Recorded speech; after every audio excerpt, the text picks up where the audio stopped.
I'm here with Bruno's shirt. Interview. Hey, I'm also here. I just couldn't see you or hear you over the shirt. Yeah. Do you want me to take it off? Sure, if you want to. Maybe later. Don't know if we can censor out all that hair.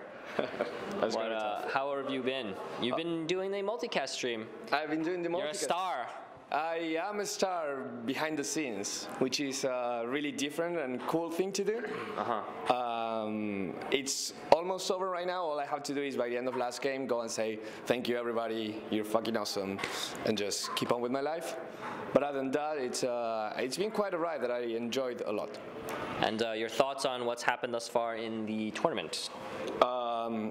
Okay, so a lot of people that I know that are involved in the scene in some way or another, we kind of made a lot of predictions coming into the tournament. And I think the first day was a little bit surprising with Navi US being up there and Liquid as well. The only outlier that ended up happening by the end of last day was Liquid. I honestly didn't count them as top 10. I have the phone as well. I didn't count them as top 10. I thought they were going to be like 11th, 12th. They're doing really, really well. And of course, the surprise was Alliance not coming out. But all in all, a really expected tournament other than that. Okay. And who's your pick to win? Give me your winner right now, if you had to pick one. Wow. I still say DK. DK. Yeah. Okay. And if you had to pick a surprise in the next couple rounds, who would you pick? Does Vici Gaming still count as a surprise? No, not anymore. Okay. Well, then Liquid. Really? You think they're going to win their best of 3? Well, you have to pick a surprise, no? Yeah. Who do you think? What's going to be a surprising result? You can say, I think EG loses. Liquid winning would be a surprising result. That's not meaning that I think they're going to win. You asked me for a surprising result. Give me what you think will be a surprising result. What will happen?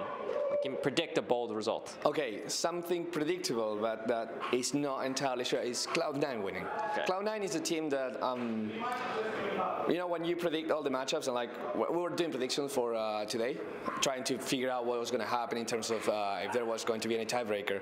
And whenever I had to see a Cloud9 game, instead of thinking like, are they going to win or lose, I just flipped the coin. And I went with the coin result, because you never know. They win versus the best, lose versus the worst. They're really unpredictable, but they can ride on that and get to the finals and win. And other than that, what are the storylines? Give me some interesting stories about this TI. What's a big story other than you know, maybe Liquid doing a little bit better, Alliance losing? Here's a story, or quite a few actually. I think coming into this tournament, people were kind of counting Navi out. And they're the best seeded European team. If we don't really count Cloud9 as European, because they're half European, half US, North America, they could potentially be the only true European team in the top 8. Europe? Yeah. What's going on with Europe? Not doing well. Fnatic out, Alliance out, Empire out, Mouseport could be out. North America, on the other hand, Liquid in, doing really well. EG, potential content. So 2.5. 2.5. Yeah. And Europe 1.5. Yes. C1. C1. And China 3.5, 4.5. It's Vici, DK. There's no half. No, yeah, because they're, well, no, the thing is that Newbie, LGD, they could be in or could be out. Okay, yeah, that's true. So it could be potentially Newbie, LGD, Vici, DK, and IG. Could be potentially all the 5. And what's the most boring final? Let's go with the most boring final and most exciting final. I think the most boring final would be something like IG Vici. IG Vici or IG DK. I think Vici is actually LGD. No, we can't pick those guys though. Yeah, I think Vici, IG. Don't get me wrong. When I say a boring final, it's.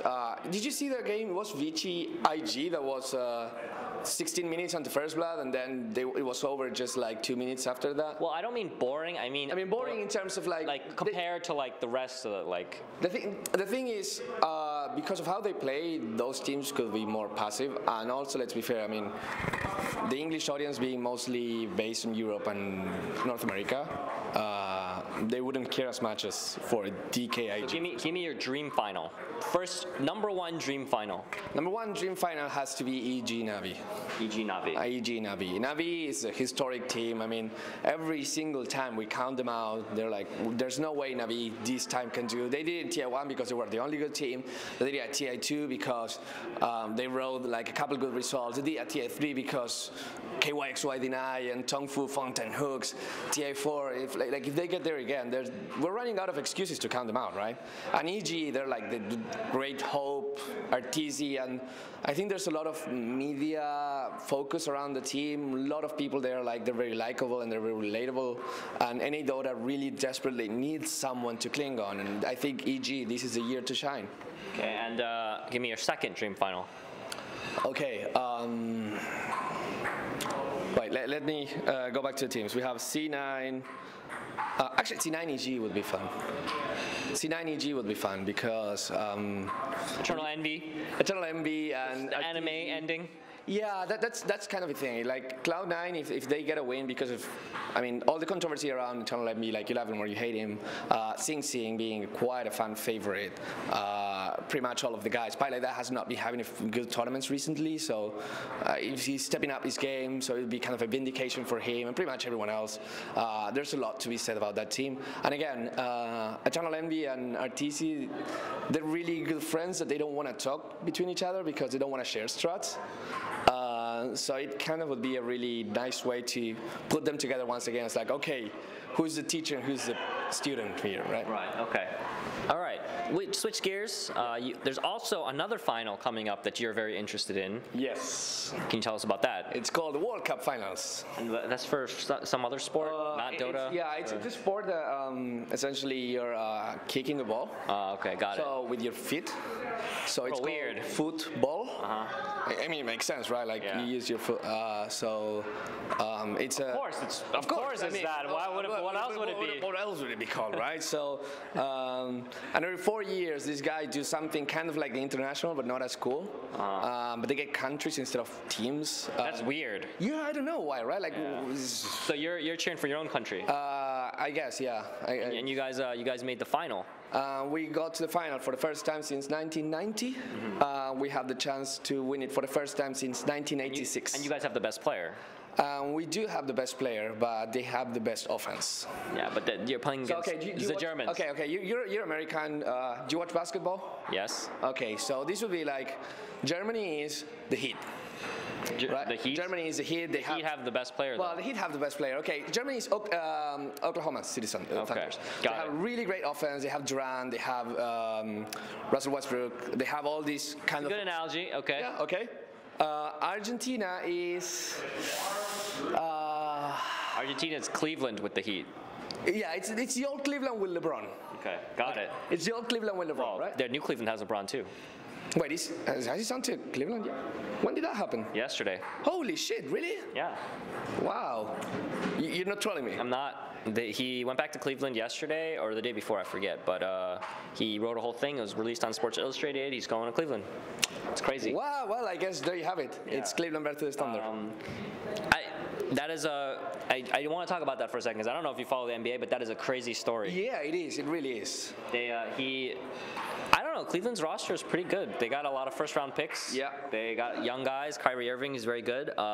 They got Andrew Wiggins. So we'll see. Here's the thing. It really reminds me of Cleveland of 2003 when they picked LeBron. It was like, okay, we have a lot of young potential in the roster, and they took them 2007 to get to the first finals, and they were destroyed by the Spurs. Yeah. It was 4-0 a sweep. It was like horrible. Well, and it feels like it's kind of like that again now. Well, I'd say it like this: Cleveland is a city that has lost population since the 1950s. Yeah. They're in the decline. All their citizens have a kind of insecurity about their city being terrible and sports losing. And then this guy, he grows up in Cleveland, in Akron. He grows up in Ohio. Right. He gets drafted by Cleveland. He's the best player in the world. Yes. And after a couple years, they give him just devotion. They love him. Yep. And then he decides that they're not good enough and he leaves. The decision. Yeah. And then in the most terrible way possible. Yes. That can't be good for their self-esteem. And now he's coming back. And they're like, he loves us again, you know?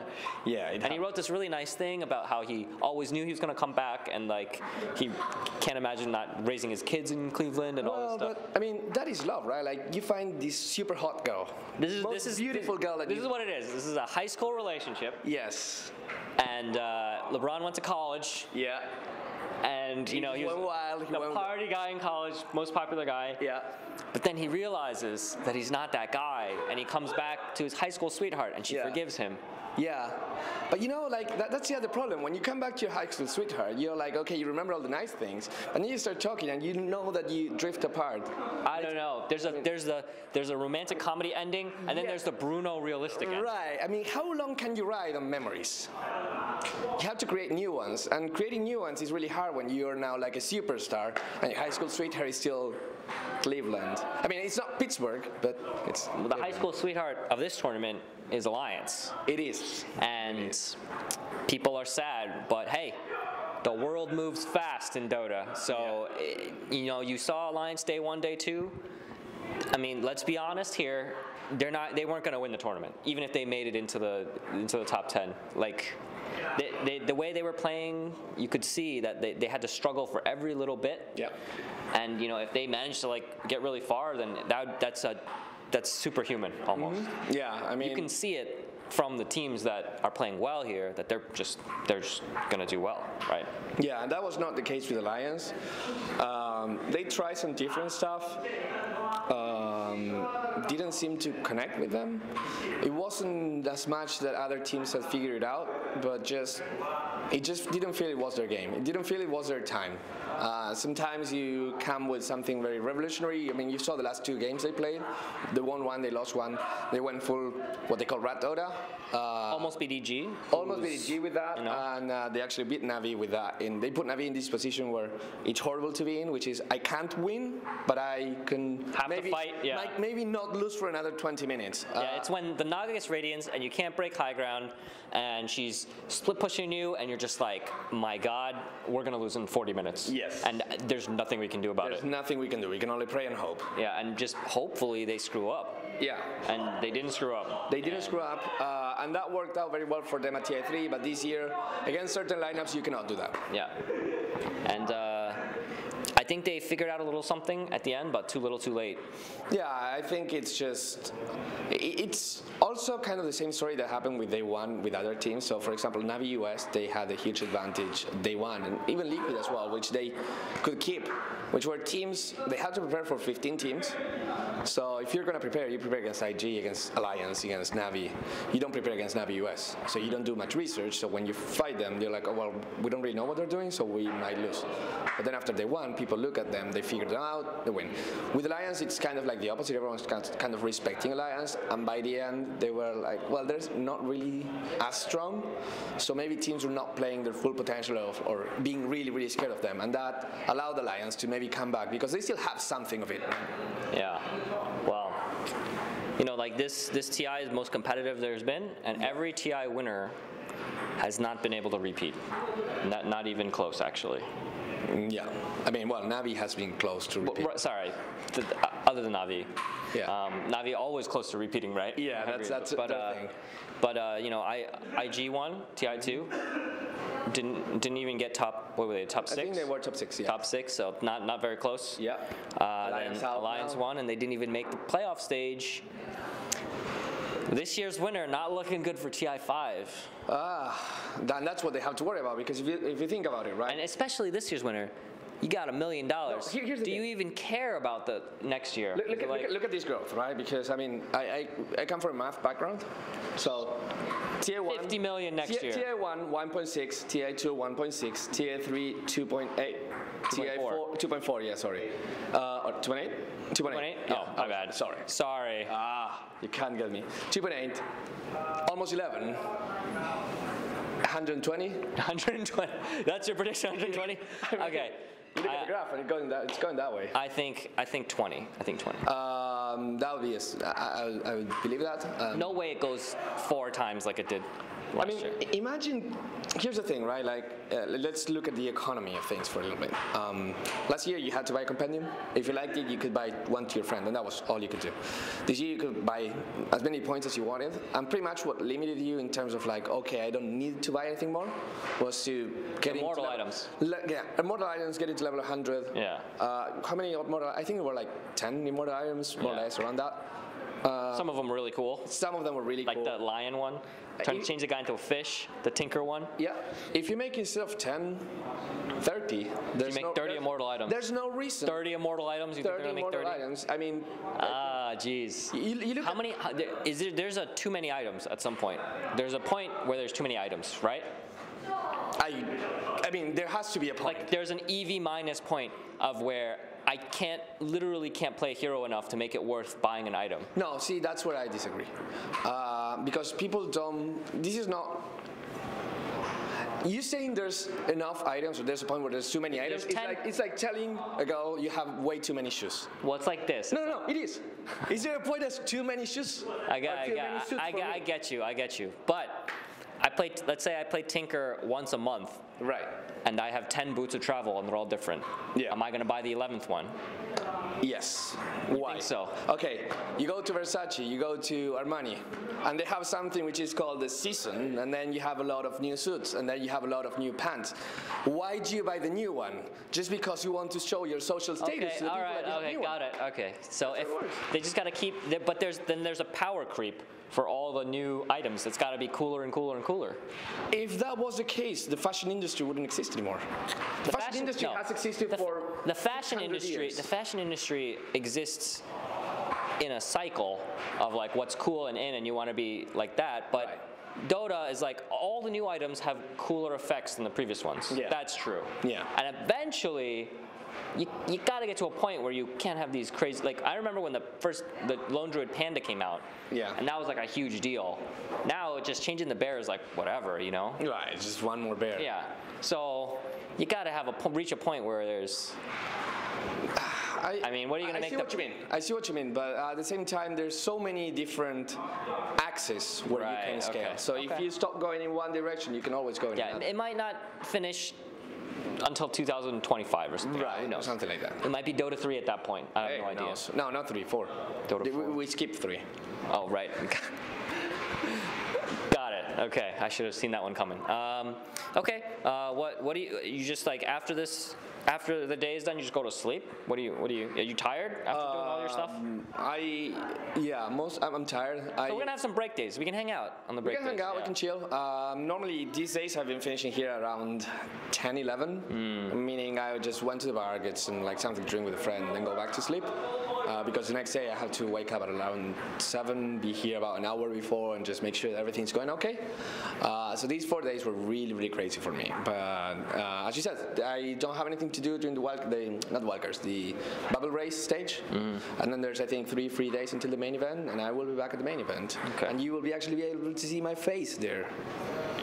Just like we're seeing your face here. Well, not really. We're seeing your shirt. Yes, exactly. And your face is somewhere behind this shirt. I'm hiding. I just pitied that poor camera. You get sponsored by Razer or something? What is this? I actually. What is this shirt? Yeah, at some point I just jokingly, because I had some Monster stickers, I put the Monster logo in it, and the green of the Monster logo is exactly the same green as this. You got to put a black Monster logo on it. Yeah, I think maybe. I don't know. All right. Well, the dream is dead for Alex Garfield. He can't have a EG Alliance finals. But now he doesn't have a conflict of interest. He can just root for his one team that's still. Yeah, exactly. I mean, and 5 million is still 5 million in possibility.